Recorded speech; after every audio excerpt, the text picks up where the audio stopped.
Hi there, this is Fakir Yogi Brenda Yogi doing research on sleep. My dear friends, I advise you and suggest you must sleep 7 to 8 hours and even 10 hours. And that will make you live more than 100 years. And that sleep should be just not a quantity in numbers but quality sleep, a sound sleep. That is very, very essential.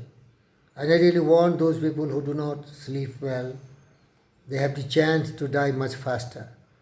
And even those who are sleeping 4 to 5 hours only, 67% chance is that they will die also anytime, because sleep is your life. You may consider it non-productive, but it is very much productive. It creates everything essential for you to work another day. And again you have to rest your body. And I can give you a simple example as you are charging your cell phone. If it is discharged, it is dead. It cannot work. So body is also like that cell phone. It needs to be charged, and the charging is done by sleeping. When your mind is sleeping, it creates all the conditions congenial and favorable so that all the systems of the body are in perfect order.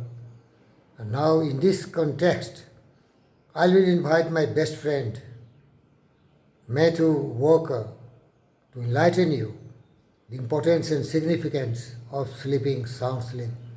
Also, I want to let you know that if some nights you have slept just 3-4 hours and other time you will sleep 12 hours, do you think that you will compensate that loss? Impossible. It is not a bank account. You take some lakhs and then other day deposit the same amount.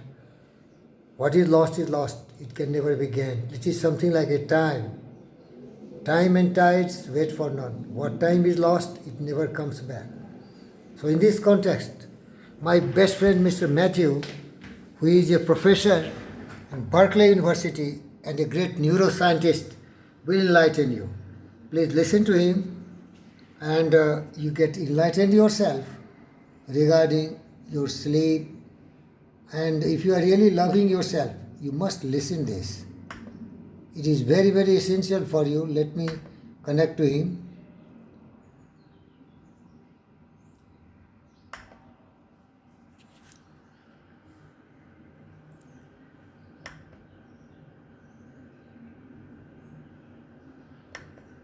Listen to him. Mr. Matthew, please, friends, with your wisdom. CBD oil, which is the non-psychoactive component of marijuana. THC is the sort of psychoactive part of marijuana. CBD What he's talking that alcohol and cannabinoid. marijuana, they're Those dangerous. studies have not been really done in a particular They cannot help way, you. but from what we can tell from the limited data, This is not the way you should sleep. CBD, the non-psychoactive form of marijuana, actually doesn't seem to impact sleep. So probably a little bit too early to make the definitive claim, but at least that seems to be the Now he will tell you about story for CBD. the sleep. So what happens if you've pulled an all-nighter, or you've had a short night of sleep? Maybe you went to bed too late and you need to wake up early again. Can you get back that lost sleep? Unfortunately, this is one of those myths. Sleep is not like the bank, in the sense that you can't accumulate a debt and then hope to pay it off at a later point in time. And let me give you the evidence to make that point very clear. If I were to take an individual and deprive them of a whole night of sleep, 8 hours of lost sleep, and then I give them all of the recovery sleep that they want on a second night or a third night, yes, we see that they sleep longer. They try to sleep it off, as it were. But do they get back all of that 8 hours that they've lost? And the answer is no. Even if we keep measuring them, they never get back that sleep that they lost. So you cannot accumulate a debt and then hope to pay it off at a later point in time.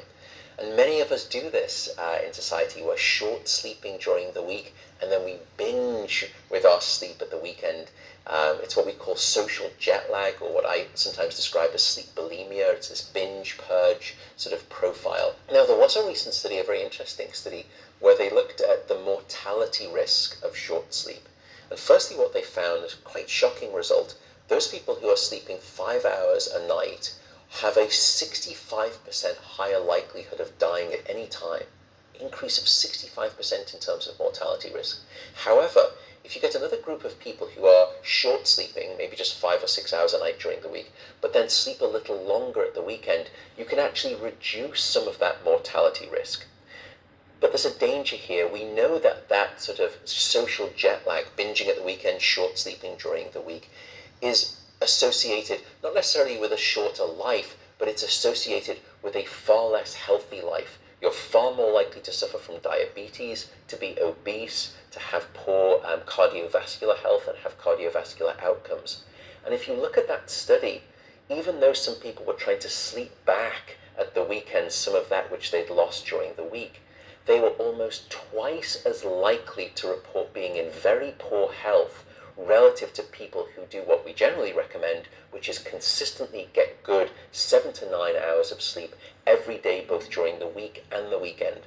So the recommendation right now is to get consistent sleep, whether it's the weekend or the weekday. Keep doing that consistently.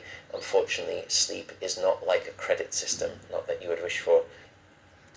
Dear friends, I really love all of you. That's why I tell you, sleep well, think well, work hard, be blessings for the planet Earth. Lives of great men all remind us we have to follow their footprints by rendering some great service to the society and system. The flesh and blood can perish any time, but what wonderful service we can give to the people. Can they be grateful to us? Not just for greedy to get their appreciation, but for our self-satisfaction. Thank you, viewers.